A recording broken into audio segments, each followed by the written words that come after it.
Hello, everyone. Welcome to Author Spotlight.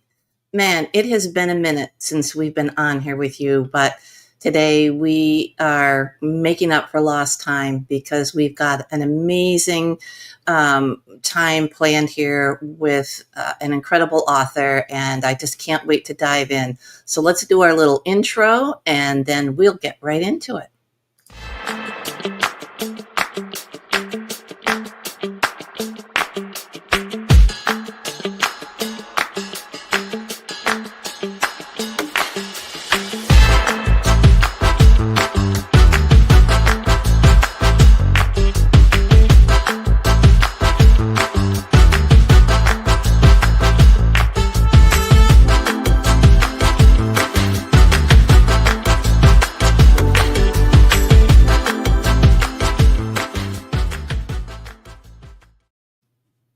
Hey everyone, welcome to Author Spotlight. And it is my absolute thrill and pleasure to present an author who just is blowing socks off around the world. We can't even say the country anymore, around the world. So let me say hello to Debby Jo Holmquist. And Debby, if you would say hi, introduce yourself. And while you're doing that, tell us something that we wouldn't know about you. Oh, goodness. Something. I love to mow lawns. It's one of my favorite things to do in the whole world, especially this time of year. Most people hate mowing lawns. I love to mow lawns. I'm on my mower every single day. And other than that, my gosh, I guess everyone that knows me knows my life pretty much revolves around sheep and things to do with that. So I've, love my life on my farm and playing with my sheep and promoting my book and playing with my cats and enjoying my husband Bruce and all my great friends. And I have the best neighbors in the world here in Illinois. I miss my main neighbors tremendously, but God bless me with wonderful neighbors here around me. So they come by often and just enjoying my life on the farm and day by day. That's trying great. to make a difference. I love it.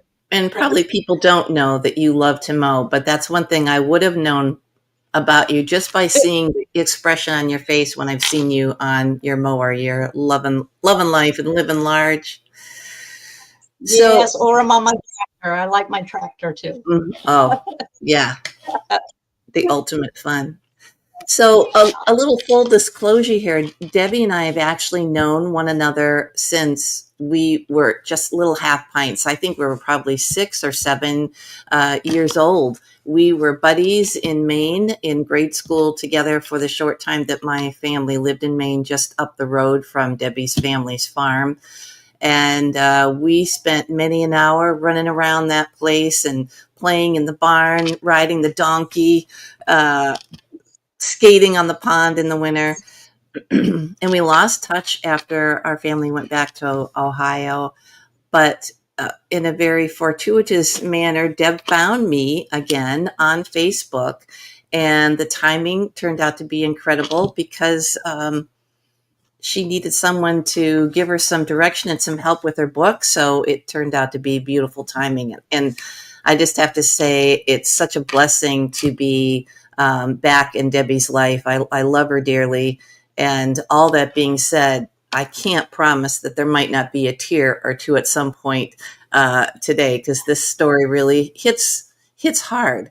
And Deb, I just want to congratulate you on all of the accomplishments of your book. And the book that we're talking about today is A Shepherdess Beaten but Never Broken.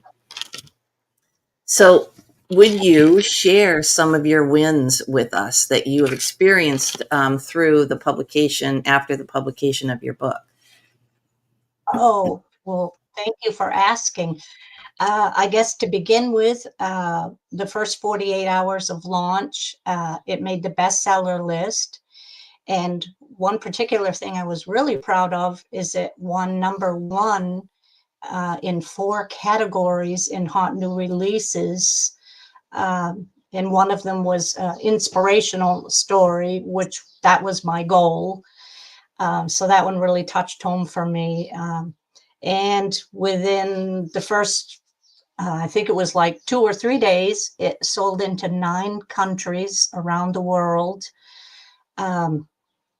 And let's see, a couple of months ago, it won a silver and a bronze medal from the Book Fest Awards.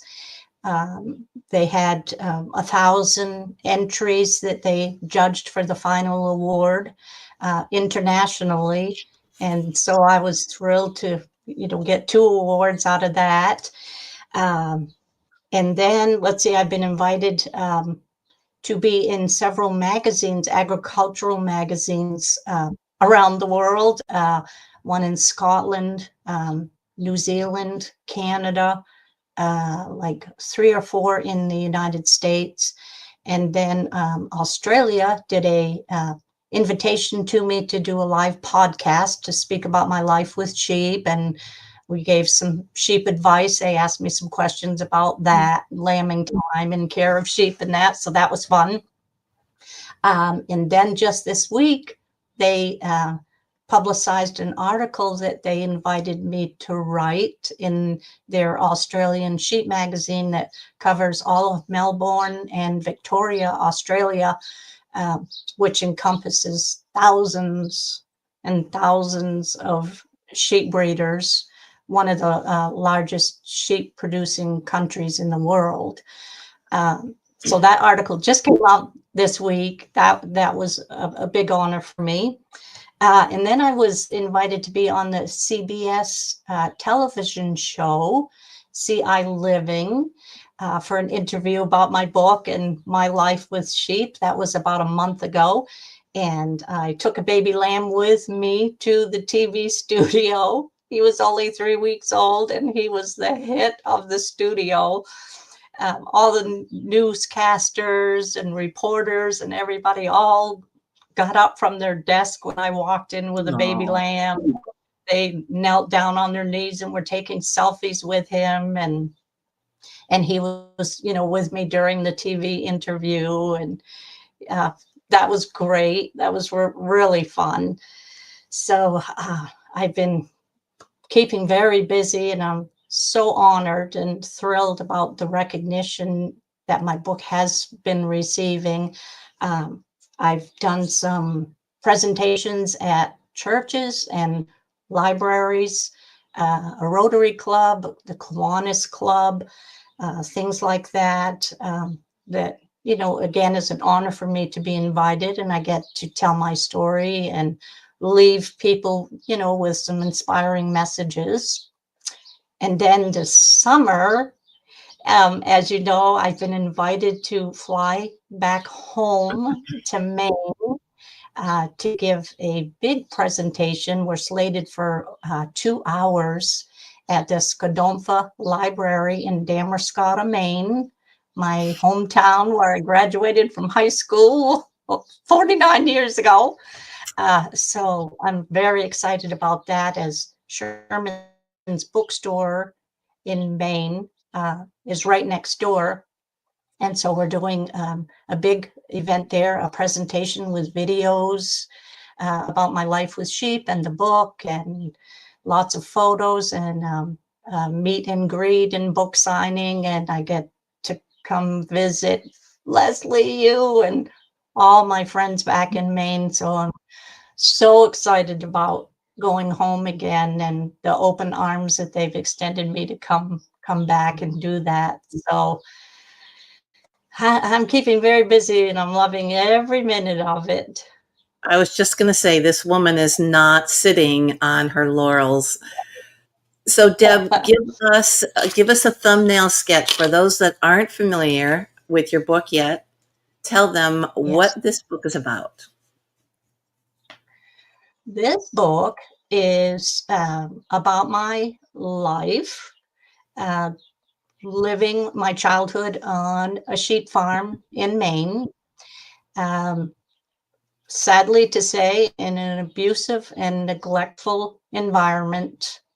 And my heart turned to my sheep as my friends. They were my go-to, my savior.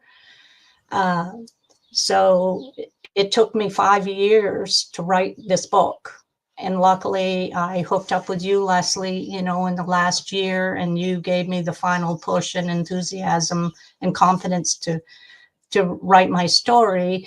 And a few people that knew my story, would say over the years, Deb, you need to write a book. You need to tell your story. And then my husband, Bruce, really encouraged me too. We would chat, about different experiences in my life. And he'd say, you need to write a book. You need to share your story with the world. And Leslie, you said the same thing. I remember your words were, you owe it to the world to tell your story. It's a story of inspiration. That was my total goal for writing this book, was to let people know that your dreams can come true. If someone tells you that you can't do something and that you'll never be anything, that you can. And this book will prove that to you. I ran away from home when I was young, after my sister also left home. The day that I left home, my father spit in my face. And he said, I will never be anything, and I will never raise a sheep again without his help. And I left with a half a bag of clothes in a garbage bag and $8 in a penny jar. And I had no idea where I was going. I was just leaving there. I slept in a barn in a hayloft for several nights until I found a waitressing job, of all things, which I'd never done before. Just something to earn some money. But I had a goal in my heart from the time I was little, maybe because the sheep were always my best friends and my go-to. I wanted to be a professional shepherd. That was my goal. I would read sheep magazines when I was really little and envied those people in there. And I always had it in the back of my mind, someday I want to be able to win a national champion. That was my goal, and I was going to make that happen no matter what, no matter how long it took me. And it took me a long time and a lot of obstacles to get there. But my book will take you through, my childhood. The first few chapters are, I'm very frank. I shared information in that book that a lot of people never knew. But I wanted to put it out there so other people, that have maybe lost hope and been told they can't accomplish anything and will never be anything. So I put it all out there, and it takes you on my journey of how I, after many years, became a professional shepherdess, and I lived my dream, and I made it happen. My purpose and my message in writing my book, again, is to inspire and touch people, as mental health is such an essential part of our well-being nowadays. And hoping that my story can teach younger generations to never lose hope, work hard, and trust the plan God has for you. Even though it sounds corny, it's true. Trust the signs, and God will show you the way. And God will show you the way. I was on my knees many times saying prayers, to help me through some of the obstacles and heartbreak and disappointment that I experienced, over the last 60 years to, accomplish my dream. But you and just imagine your mindset that anything is possible. Yeah. And you have to believe it's possible and that you can do something worthwhile. There's some very humorous chapters in my book, funny stories about some experiences that I had at the shows and meeting some very unique people I won't give it all away, but I've met some wonderful characters in my life and some famous people. It's educational too. A lot of people don't realize, things about sheep. So I take you through the time when they were having baby lambs and delivering lambs and, different things and getting them ready for shows and how we get them ready and travel with them and then how they're judged. At the national competitions, and so many people don't realize all those little facets that all come into play to, take a sheep to the national show. So a lot of those elements are in the book. And it's just a very inspirational book. Just takes you through my whole life, and I've had wonderful compliments. I'm honored and humbled by my book, hearing from people, educators, teachers, counselors have purchased my book through some of my live presentations to give to abused children. And some organizations, that help abused children to, give that to them. And they say, read this book from Deb and this will change your life. This will help you. So that was one of the biggest honors for me, was to know that teachers and counselors, were passing out my book to children that are abused, that's worth the world to me, that's going to help some little kid out there, because, I did it and I proved you can do it. It doesn't come easy, but it's a feel-good story. It'll make you laugh. There are some tough parts in there, but It'll again, make you it's cry. part of your life. But you finish the book on a very high note, and you feel good, and you can go out and master your life. And one of my sayings was, your life is measured by the lessons that you've learned, examples you've set, and respect that you've earned from people. And you have time to become all you want to be in this life. Sometimes you have to risk it all for a dream that you can see. Be who you are on purpose. Have the courage to chase your dream, for dreams really do come true. And my book will tell you It will. that they do. Will. Deb, talk to us about that. For you, this is such a difficult book, such a raw story. What was it like for you, physically and emotionally, through the actual writing process of the book?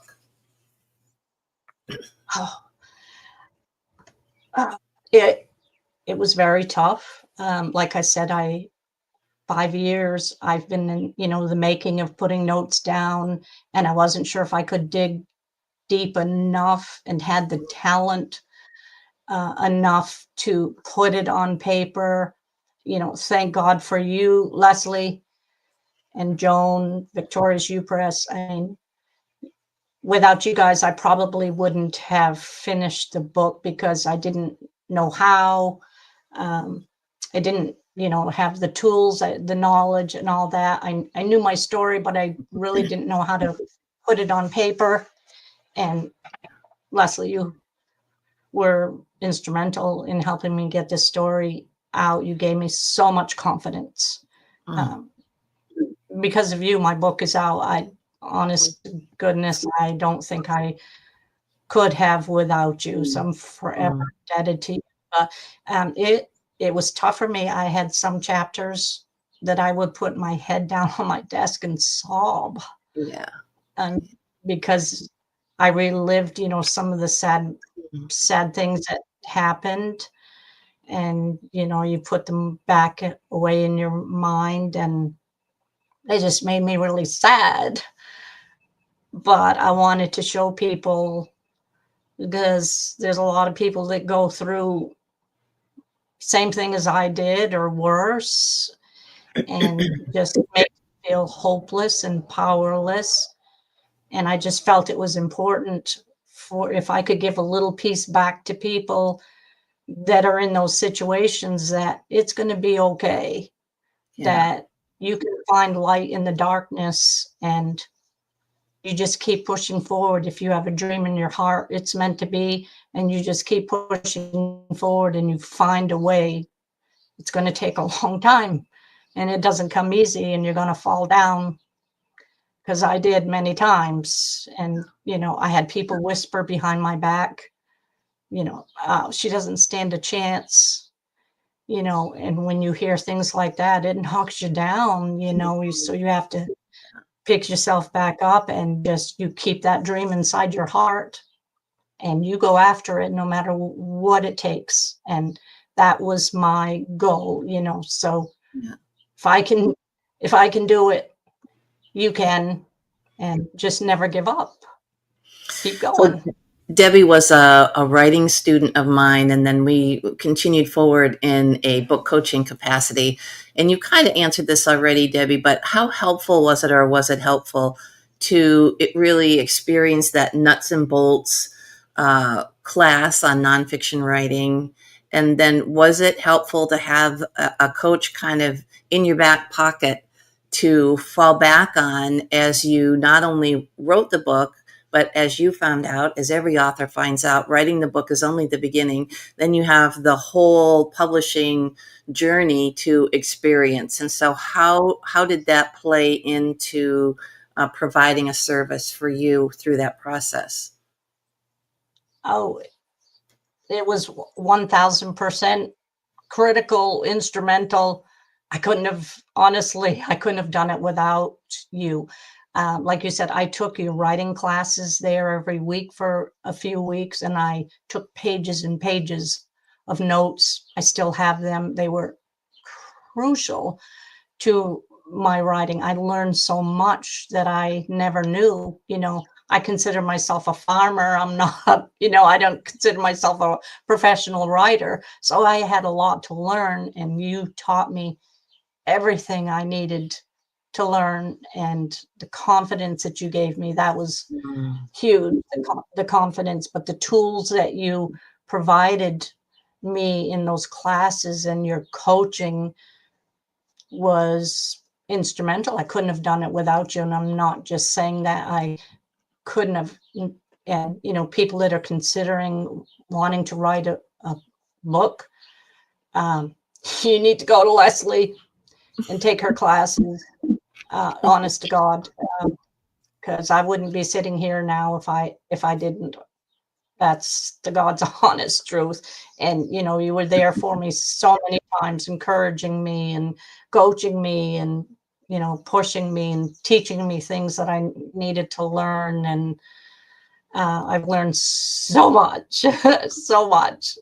But I don't So think you give it's, yourself enough credit, because you are a fabulous writer. Don't ever discount that. You have such a beautiful way of expressing your heart. You're a wonderful writer. thank you. Thank you so much. I just, try to be myself, Mm.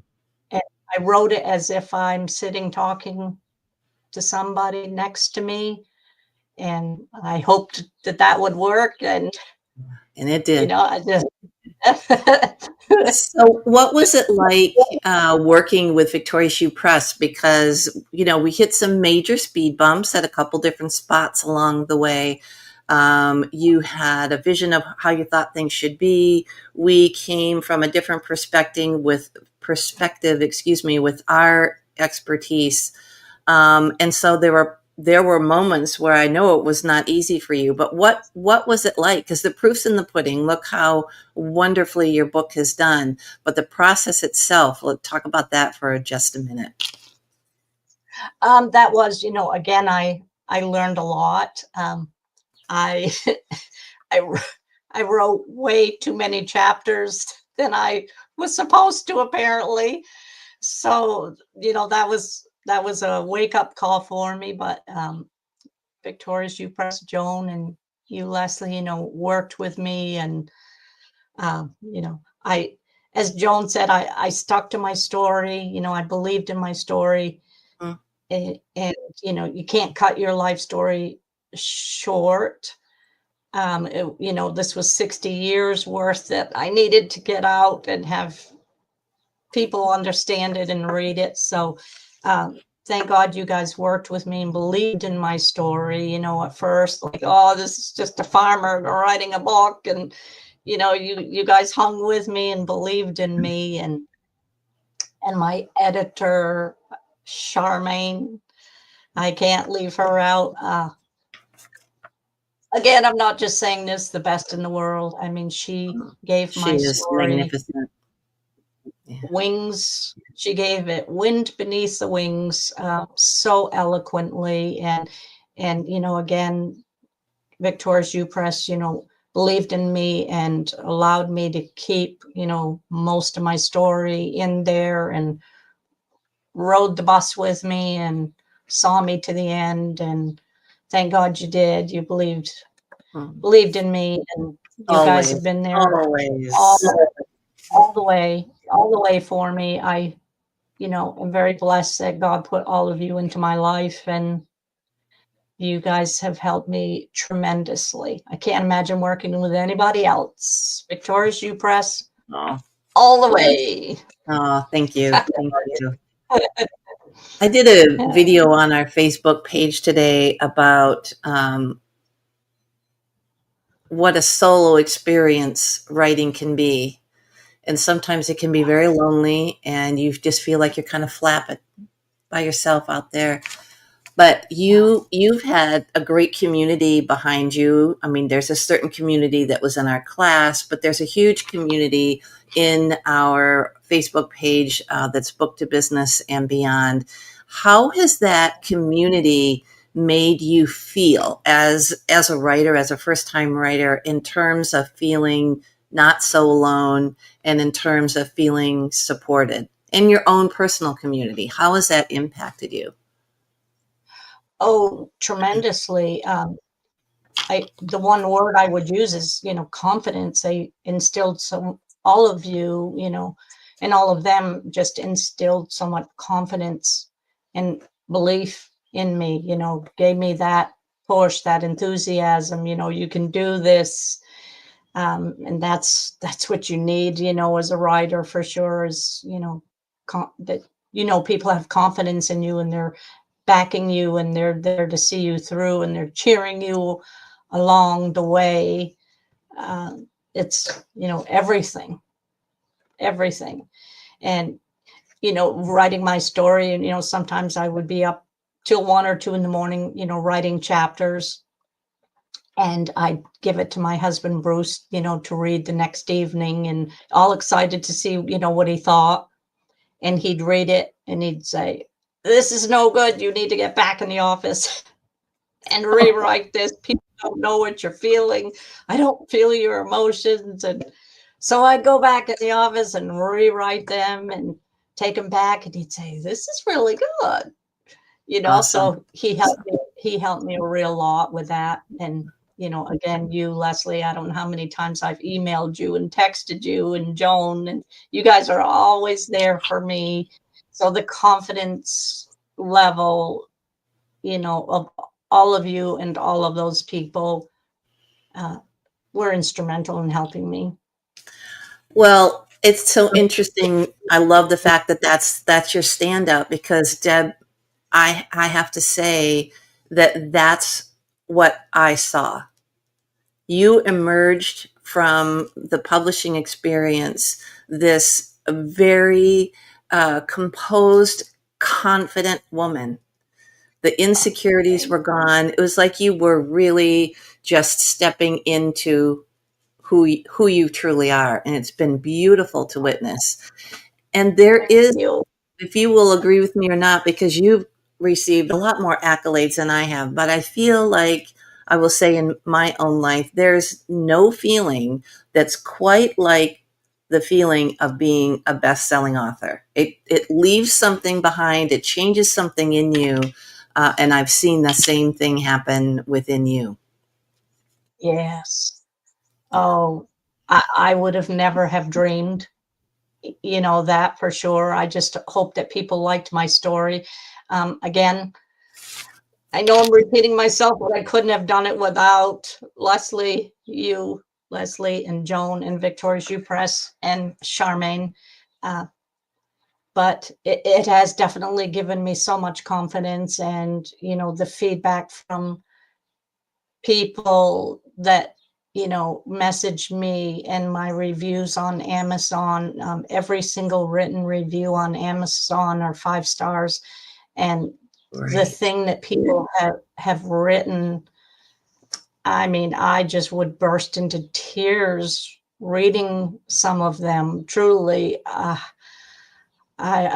was speechless and in tears. I was so touched and so moved by the wonderful things that people have said to me, like uplifted my spirit so much.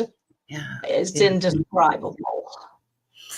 And some of the things that people have verbally said to me about the book have literally brought me to tears. It's just been so impactful to so many. And one of the things, and you touched on this before, but one of the things that I really love about the book is it's so raw, so difficult to read, and then you throw in one of these comical stories that leave you snorting because you're laughing so hard. And so there's this great interplay that, when you think you can't take anymore, you have this great funny story, and you have had the joy of experiencing some pretty cool and funny stuff. Um, I have my own favorite, and I have several other people that have mentioned their favorites, the same as mine. But I'm curious to know, what's your favorite lighthearted story in your book, without giving too much away? Um, okay.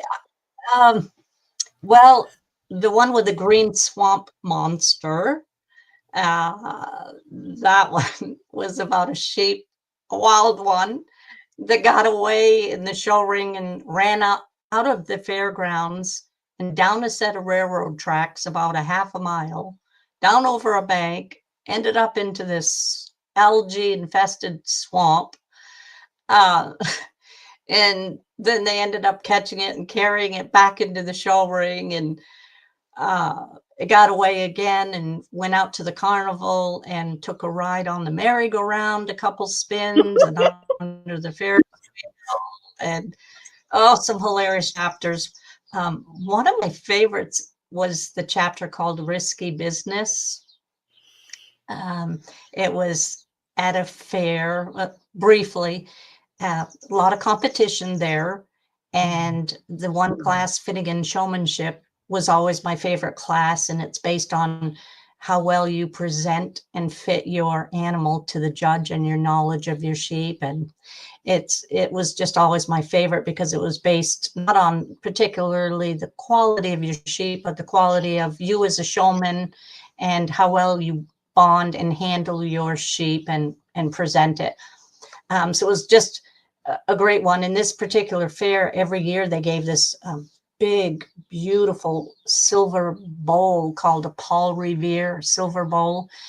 And it was just a great one to try to win. And I had been lucky. I'd won it several years in a row. And working on my sheep, getting ready for the competition the next day. I was just a young teenager.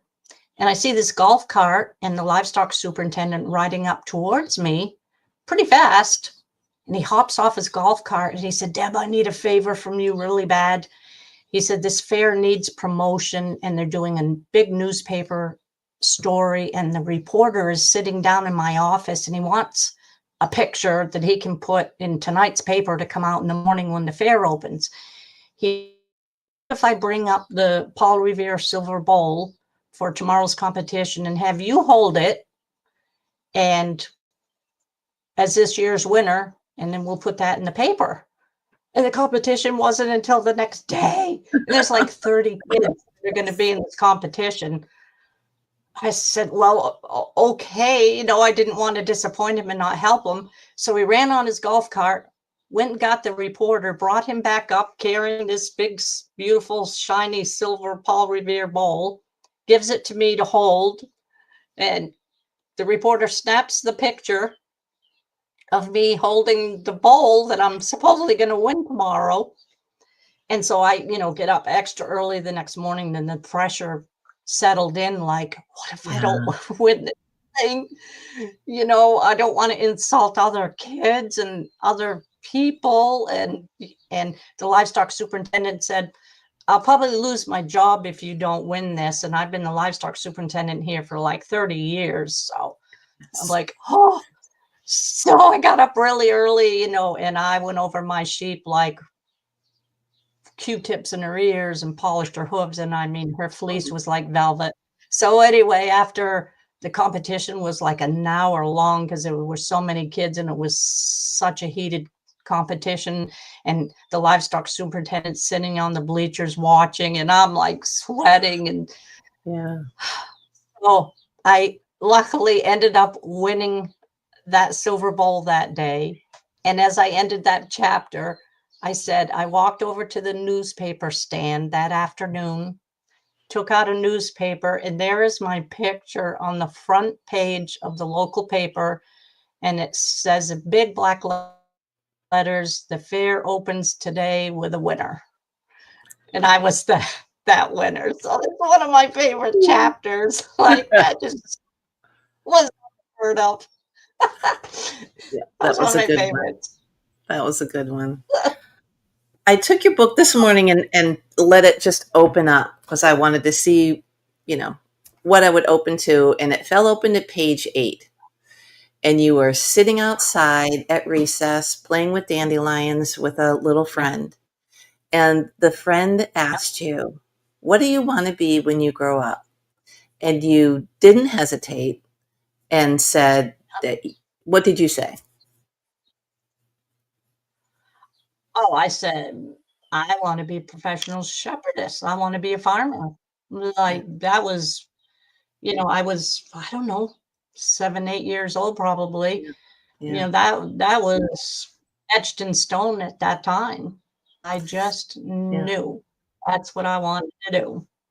And a lot of us do, right? Yeah. If you ask a 5, a 6, a 7, even an 8-year-old, what do you want to do? There's almost always, what you want to do or what you think you want to do. You feel very strong in that, very anchored in that response at that age. But then you start to age and you lose some confidence, and either your parents or your teachers or other mentors in your life start to erode that dream. And they tell us what? They tell us to be practical. It's not going to happen. Be practical. Become this, become that. Right. And we start to, be manipulated maybe into going a different direction. And it's Right. rare that someone at that age then never deviates from Well, their dream. And for you, with all that you went through, all the difficult time, the heartbreak, the abuse, the fact that you stayed focused on that dream throughout your whole life is probably the most amazing thing to me of this whole story. How do you think, and why do you think that is, that when you were beaten down so low, you never let go of that dream? oh gosh. Well, thank you so much for the compliment. That just means so much to me.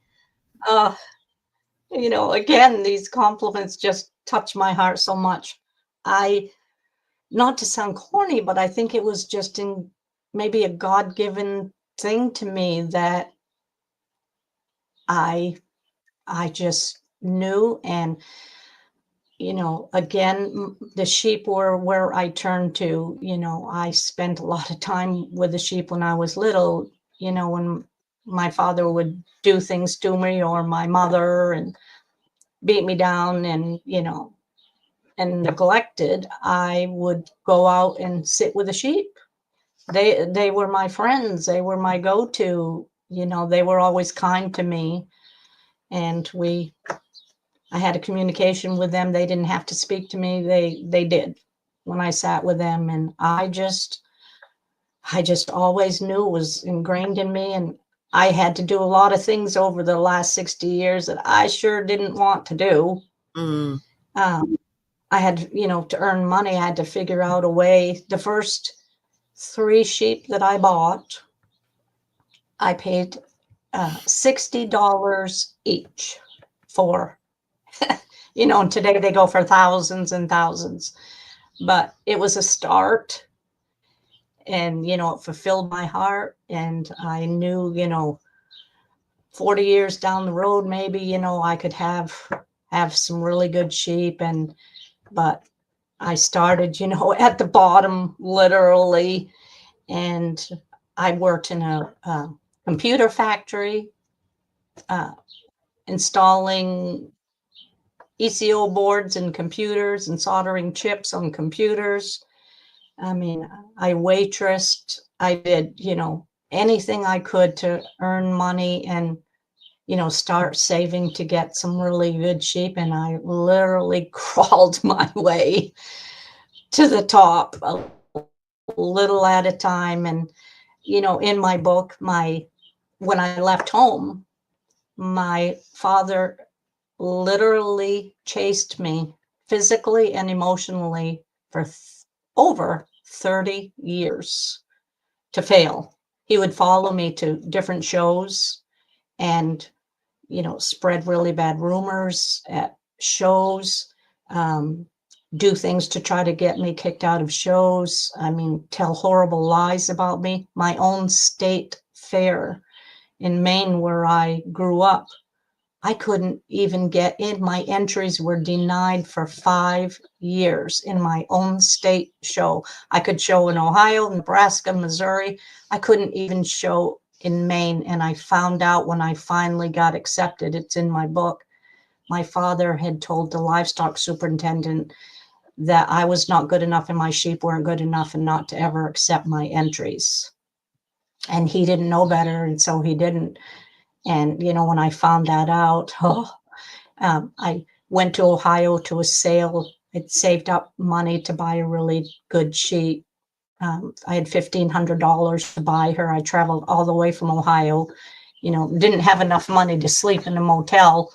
So I slept in the, back seat of my truck, but I had $1,500. I was going to buy a really good sheep that I'd saved up for like the last 3 years. Back then, that's a lot of money in that, late 70s. And I was looking at sheep and I had one picked out and I felt someone behind me. Keep in mind, I'm 1,400 miles away from home. I felt someone behind me and I turned around and it was my father. He followed me 25 years later to this sale in Ohio, and I saw him write down the lot number of this sheep that, he could tell I was interested in. The next day she came through the auction block and I had my heart set on buying her. And, the bids went up 1,000, 11, 12, 1,300. My heart's beating out of my chest. I'm like, I got to buy this sheep. I've been saving so long. So I bid 1,500 on her, thinking I had her. And the auctioneer looked, and all of a sudden someone behind me said, 1,600. It was my father. He sat there and outbid me and bought that sheep out from underneath me, 1,400 miles from home. So I drove all the way back home, heartbroken, and just things like that for years, that he tried to make me and see me fail. And against all that, I just kept my perseverance and pushed forward and, proved that I can do this and nobody's going to stop me. And you sure did prove that. Yeah, my goodness, it's just incredible. Do you have a short passage that you'd like to share with us from your book? Oh goodness. I guess I have a few things to say. I guess as my life has unfolded, even through the toughest and darkest times, learn, my message to my readers is learn to, appreciate the bright moments that come into your life. I've certainly had some wonderful moments in my life. The work working hard, persevering, being disciplined, have faith in yourself, and show courage, and always keep your faith and hope Mm. alive. There were days, like I said, I got knocked down, and hearing people say that I would never do it, and um, it's our moments of struggle that define us. Indeed. And one of my favorite sayings is, champions aren't made on pedestals, they're made in the trenches. For sure. So, and you have enough time in your life to become all that you want to do. It's your life. Risk it all. If that's your dream in your heart, it's meant to be, and go after it. Don't let anybody tell you that you can't do something, and never give up. Never Yeah. give up. Yeah. Awesome. So, for just a minute before we close out here, talk to the first time writers out there for just a minute. Tell them something that will help them keep going, even when they're to that point. Because I know you were there more than once where you're like, I don't think I can do this. Or they're saying, probably more often than not, I don't think this is worth telling. I don't think anyone's going to care about my story. So, having been there, tell them something that they can hold on to when they may want to stop writing their book. Oh, that's a good question. I would say, believe in yourself. If you feel you have a story to tell, and you don't think that it's worthy, or that, sure it is. If it's in your heart, in your mind, and you want to share your story, like you told me, Leslie, you owe it to the world to share your story. Everyone has a story and experiences, and we all learn from each other. And if you can inspire somebody, absolutely. Oh, definitely do it. Don't get discouraged. I did get discouraged sometimes, sure. And then, I'd call Leslie. So the first thing is to contact Victoria's U-Press, and they're not paying me to say this. Honest to God. The first thing is to contact Victoria's U-Press, Joan and Leslie, and they will hold your hand and guide you through all the steps. Don't get discouraged. Do it, and just keep pushing yourself, and it is well worth it. It'll give you so much confidence, and it will help other people. And like I said, everybody has a story to share. So absolutely do it. Believe in yourself. Have faith and courage, and never give up. Thank you, Deb. So, if you have Well, not read A Shepherdess, Beaten but Never Broken, make sure that you get it.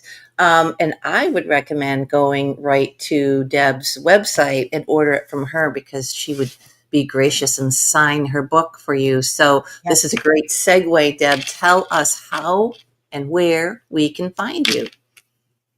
Oh, well, thank you. Thanks for reminding me. A couple of things. I am going to be getting this on audiobooks. So, and it is also available online through Barnes and Noble, Books a Million, Walmart, any airport bookstores, anywhere online my book is available. It is in several stores in the state of Maine, too, by the way.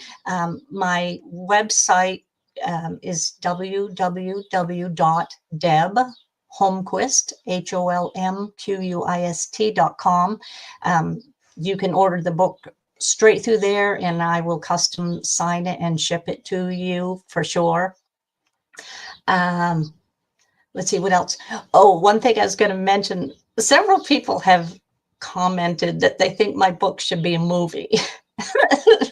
And so that's my dream, is, oh gosh, that's my goal. So I have another goal, is to try to touch base with a movie producer out there somewhere, that where it just, I think it would make a really good movie. So that's my next goal. Who do you want to play you, Deb? Oh gosh. Really Oh putting you on the gosh. spot now. Oh, oh my. I would have to think about that. Um, I the guy to play my father is Nicholson. What's his Oh my first good, name? Jack. Yes, Jack Nicholson would be my father. Oh, wow. Wow. But yeah, that's my next thing. So I actually I sent my book to Taylor Sheridan of Yellowstone. He has my book with a little note in it. That's so So I don't know. I don't know. Like I said to you before, I don't know if you want Taylor Sheridan taking on that book. I don't know if he would do it the kind of justice you're looking for, but you never know. You never know, you know. It's just I think it would make a really good story, and a lot of people have Oh, it commented would on be. that. Oh my It's goodness, it would be an you know, incredible movie. Debbie, yeah, thank you yeah. So so much for hanging out with me oh, today. This has been amazing. I can't wait to see you in August. It's gonna be great. And thank you thank all you. for joining in today. It's been wonderful talking with Deb. It's been wonderful sharing some time with you. And we look forward to seeing you again on Author Spotlight. If you have a book, a nonfiction book that you would like highlighted here, get in touch with me. It does not have to be a book that is published by Victoria Shoe Press. We will be happy to highlight any nonfiction author. So thank you again. And we hope to see you soon on Author Spotlight. Take care. Thank you, everyone. Thank you.